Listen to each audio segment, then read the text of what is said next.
High বন্ধুরা, আজকে নিয়ে এসেছি ছয়টি বিউটিফুল ইয়ারিং ডিজাইন। তো দেখো এই ডিজাইনগুলো খুবই সুন্দর। তো প্রথমটি আমরা দেখতে পাচ্ছি একটি রিংয়ের মধ্যে সুন্দরভাবে ম্যাটেরিয়ালসগুলো বসিয়ে নেওয়া হচ্ছে। তো তিন কোনা করে এরকম করে বসানো হচ্ছে। তো খুব সহজ পদ্ধতি আর খুবই সুন্দর, কি দারুণ লাগছে দেখো এই ইয়ারিংটি। তো দ্বিতীয়টা দেখো, দ্বিতীয়টা আরও সুন্দর। তো দেখো কেমন করে করা হচ্ছে, তেমন করে তোমরা বাড়িতে বানিয়ে নিতে পারো। এই ম্যাটেরিয়ালসগুলোর বেশি দামও না, খুব অল্প টাকাই আছে। তো এইগুলো তোমরা বাড়িতে এইভাবে বানিয়ে নিতে পারলে ভালোই হয়। এইগুলো আমরা বাইরে কিনতে গেলে অনেক টাকাই নেবে আমাদের। এই ইয়ারিংটি অনেক ঝুমকো টাইপের, বড় টাইপের। তো এটা বেশ সুন্দর, কালারটিও খুবই সুন্দর, খয়েরি কালারের মধ্যে রয়েছে, বেশ ভালো লাগছে। দেখো দারুণ লাগছে, এটি লেহেঙ্গার সঙ্গে পরলেও ভালো লাগবে, খুব সুন্দর লাগছে। দেখো কি দারুণ। তো এইভাবে আমরাও বানিয়ে নিতে পারি। তিন নম্বরটি দেখো, খুব সিম্পলের মধ্যে রয়েছে। এই ইয়ারিংটি সুতোর মাধ্যমে করা হয়েছে। তো এই ফ্লাওয়ার ইয়ারিংটি পুরো সুতো দিয়েই কাজটি হয়েছে, একটু ম্যাটেরিয়ালসের কাজ আছে। দেখো কি সুন্দরভাবে পেঁচিয়ে গিট দিয়ে পেঁচিয়ে একটি পাতা টাইপের করা হচ্ছে। তো পাতা করে তারপরে আবার গিট দিয়ে সুন্দরভাবে আবারও আরেকটি পাতা এরকম করছে। তো এইভাবে পাপড়ি 5টা পাপড়ি করবে। 5টা পাপড়ি করে একটা সুন্দর ফ্লাওয়ার হয়ে যাবে। তো দেখো কেমন করে করছে। তো এমন করে ফেলতে হবে। তো এটি সিম্পলের মধ্যে রয়েছে, আমাদের টুকটাক যাতায়াতে কোথাও গেলাম তখন এটি পরা যায়। তো খুবই সুন্দর সিম্পলের মধ্যে একটি ইয়ারিং। তো দেখো কালারটিও খুবই সুন্দর লাগছে।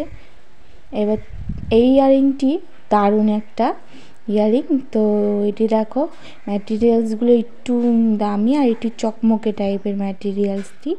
তো এইভাবে এইভাবে বড় বড় ম্যাটেরিয়ালস নিয়ে এইভাবে সুন্দরভাবে 4 কোনা করে এবং 3 কোনা ছোট ছোট পুঁথিগুলো দিয়ে এইভাবে করে নিতে হবে।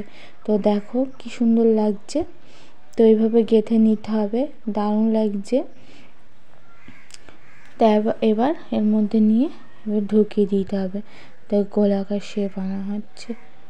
তো খুব সুন্দর লাগছে, দেখো কি দারুণ লাগছে। এইভাবে ঢুকিয়ে দিতে হবে। তো পুরো শেপটি 4 কোনা এসছে।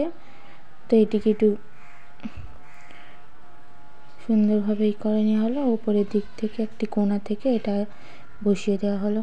তো এই ইয়ারিংটিও খুবই সুন্দর, এটি বড় বড় পুঁথির কাজ আর কি। তো দেখো কি দারুণ কানের দুলটি। তো আমার তো ভালোই লেগেছে। তো এখানে কি ম্যাটেরিয়ালস লেগেছে দেখতে পাচ্ছ। এগুলো প্রথমে নিয়ে বসানো হচ্ছে। তো দুটি এস নেওয়া হলো।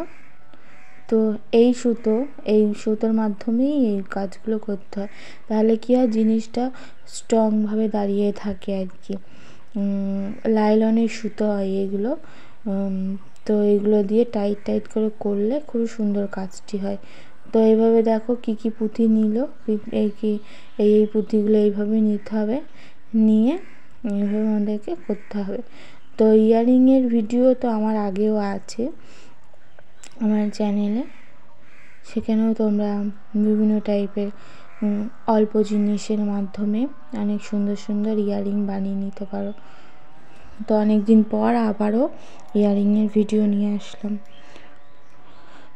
তো দেখো কেমন করে করা হচ্ছে, এমনভাবে সুন্দরভাবে। এটি খুব সহজ, সিম্পলের মধ্যে কাজটি খুবই ইউনিক।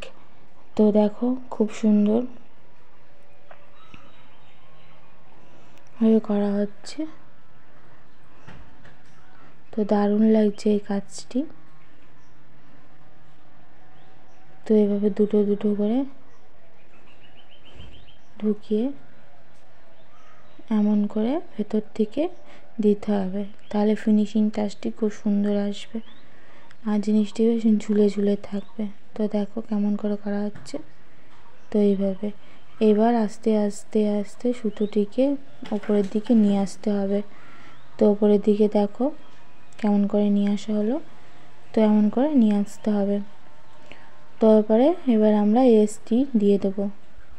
এসটি দিয়ে দেওয়ার পর এবার সুন্দরভাবে গেঁথে নিতে হবে। তো জিনিসটি খুবই সুন্দর হয়েছে। তো এইভাবে করা হচ্ছে।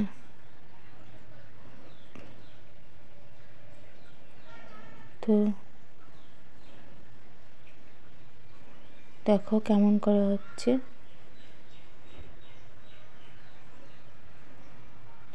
এই জিনিসটা বেশ মজবুত করার জন্য বারবার ঘুরিয়ে পেঁচিয়ে এইটিকে সেলাই করে নেওয়া হলো। তো ইয়াররিংটি খুবই সিম্পলের মধ্যে কাজটি বড় বড় মুক্তো দিয়ে করা হচ্ছে, খুবই সিম্পল এর মধ্যে, বেশ ভালো। তো দেখো এইভাবে 4টি মুক্তো নেওয়া হয়েছে। মুক্তোর 4টি মুক্তোর চারিদিকে ছোট ছোট চিনির দানার মতো পুঁথিও নেওয়া হয়েছে সোনালি কালারে। তো এইভাবে চারিদিক থেকে এমন করে নেব। খুব সিম্পল কাজটি।